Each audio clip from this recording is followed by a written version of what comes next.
Hey everybody, it's Game Jam Day here for the Pound Wars competition, and here is the box ready to be opened. We've got a few minutes yet before that's going to happen, but I wanted to do a quick video before this gets started to explain my strategy. Last time we did this, I did it in 12 hours, mainly because of my age. I didn't want to be staying up all night. Something different has happened this year. I've ended up in a situation where my wife has been in the ER. I'm exhausted. I don't really have a lot of energy, and I don't want to be here all day. I can't be here all day because my wife needs me at home. She's still recovering. So I am going to do what I did with this. So this is a game that I made recently. And it was designed in 20 minutes with my friend Frank Gins and another individual who actually used to run VisionCon here in Springfield. And as you can see, this is tic-tac-toe, but what makes this game unique is that the actual cards are monsters. And it's essentially, the best way to think about this game is it's basically like Stratego, because obviously the blue team has cards that are worth certain points, but the red team does as well. And, the idea is you battle it out for the squares, but you're not just trying to make standard squares. And I did a previous video about this where we actually designed it. Each player will be given a number of cards. So this player has to make 3 in a row in a diagonal shape. This one has to make this shape. And so there's lots of different shapes that you can make. So it's impossible for your opponent to know which one you're trying to do. But the point is this thing was designed in 20 minutes. So I've probably got 4 to 6 hours today. Like I said, I'm very tired. Wife needs me at home. So I'm still going to participate in the game jam, and I'm still going to participate in it, full-heartedly. But this time around, when we open this box, it's going to be a much shorter time span. So this is the first video. There's going to be another one after this, obviously, where we show what happens when we unbox it. But anyway, that's kind of the strategy going in this year. As you can probably hear from me, I can't even put my words together. I'm really tired. But I'm still confident that I can design a nifty game because we did the other one in 20 minutes, so it can be done. So let's see what happens. Okay, so we just opened the box, and this is what the contents were of the mystery components. So I'm not even really sure how to refer to some of these. These are obvious. These are like lightning bolts, and then we've got a gear here.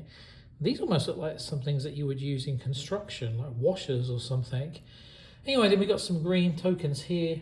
These are like little houses, I believe. Houses. Lightning bolts, you do a storm chasing game, and then these red sticks. I'm not really sure what these sticks are for, and then you got a bunch of square cards as well. That might save me having to print stuff out using Component Studio, which is what I was originally planning to. So I'm going to spend the first hour just figuring out what to do, and we will see where we go from there. Okay, quick update. So it's about an hour into the competition, and I figured out what I'm going to do. I'm going to make a game called, and this is a tentative title, Damage Path. I might be better titles, but essentially it's a tornado. You play a tornado, you're trying to make as long a damage path as possible whilst racking up those elements that we saw earlier on. So lightning damage, house damage, pole damage, tree damage. And the system is built very similar to something called Play Your Cards Right. So these, as you can see, 4, 8, king, 6, queen, jack. It's basically based on a standard set of cards. And the way that it works, I'm going to give you a quick demo of how this would look, is essentially you're going to have all your cards shuffled. This is just a deck. I'm probably going to have 3 decks in the actual final game. But the idea is we'll give these a quick shuffle and I'll show you what I'm doing. So let's get this together here real quick. So you're a tornado. Each of these cards counts for 10 miles of damage path, and I have to figure out the scoring situation later on. And then you have your starter card. So in this case, it's a 2. And you'll simply have to make a decision. Can I go higher or can I go lower? So in this case, I'm pretty confident I can go higher. There'll be a number of resources on this card that I can bet So maybe I want to bet, like, you know, 2 houses on this and maybe some damage. It'll be limited per card. And then I see what the next card is. And actually 2 is the lowest, so it's guaranteed it's going to be higher. So now my damage path is 20 miles. Okay, now I can bet again, but if I bet anything and it goes wrong, I'll lose it. And 7's kind of in the middle. So what you can do is you can just say, I'm going to hold, I'm going to end my turn there. Then the next player goes, they get their starting card, which is a 5. Anytime you get a starting card, you can change it out if you want, just that one time. So I'm going to do that. It's a 3 now, so that's much better. So I'm going to go higher, and I'd probably bet, you know, a whole bunch of stuff on that one. Let's move all this up a little bit. There we go. So then we get our next card, and that's a king. Again, I'd be quite happy to bet quite a lot that it's going to be lower than a king. And it's a 10. And, you know, if you get to a point where you get it wrong, then whatever you bet, you lose, and that's the end of your damage path. However, if this person finishes their go and it goes back to this player and they can start again, we can say, right, would you like to start with a 7 or do you want to switch it out? I'd like to switch it out. Oh, well, it's an 8. Not much better, but in this case, I'm going to go lower. And it's a queen, so whatever I bet I wouldn't get, and that's the end of my damage path. So basically I got 30 miles. This player got 30 miles. And we'll score those up. We'll score those up with the damage that you get. And then once you reach the end of the 3 cards, the 3 decks, you have a winner. And so I think that will work really nice. So that is going to be Storm Damage or Storm Track or something like that. I haven't figured out the name. I'm still trying to figure out what to do with these guys, but I might use those to represent the Storm strength, because I think we might increase it, you know, EF0, EF1, EF2. And then the other thing is I'm not sure what to do with the gear, but I will find a use for that. Obviously, there's only one of these, so we'll have to think carefully about that. But that's the gist of the game. Yeah, we're only an hour into the competition, so I'm pretty happy. I've got my idea locked down, and now I can go ahead and start prototyping. Okay, well, the game is finished, and we're just over 2 hours. Little over 2 hours from the beginning of the competition, so I'm very pleased with that. These are the cards. So essentially you have your starter cards, which I mentioned earlier on. So let's say your starter card comes out as a king. Well, that's good, because you know it's going to be lower than that. And then in the deck you'd pick your next card. So let's say it turns out to be this one.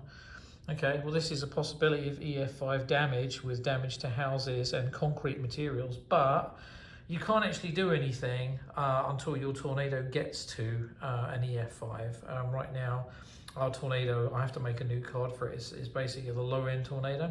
So all we can do is decide where we want to go from 8. We can't actually bet anything on this. Or we could just hold. So for fun, let's just move on. So let's say it's going to be lower. So what do we get here?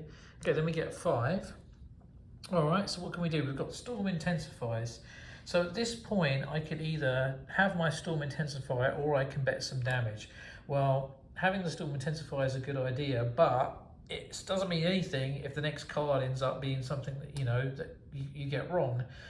So I'm just going to go ahead and bet some damage on this one. So maybe I'll put on say there's going to be a power pole down, and maybe a tree down. And I won't go any further than that, and I'll say it's going to be higher. Next one comes out, it's a 10. Good, okay, so I've got those. They stay on my storm track now, so I know I've definitely made that damage. This is, we're strong enough to do damage to a house now, so I'm going to go ahead and bet on a house. Don't want to bet too much, because 10 is still close to the middle, but it's most likely to be lower. Let's see what happens. Okay, and actually it's a jack now. A jack's higher. So what that means is this goes away, and our storm path ends there. So we had a storm path of 20, 40, 60 miles, and we did this damage. Then when it's our go again, we'll start another storm path, and that's essentially how the game works.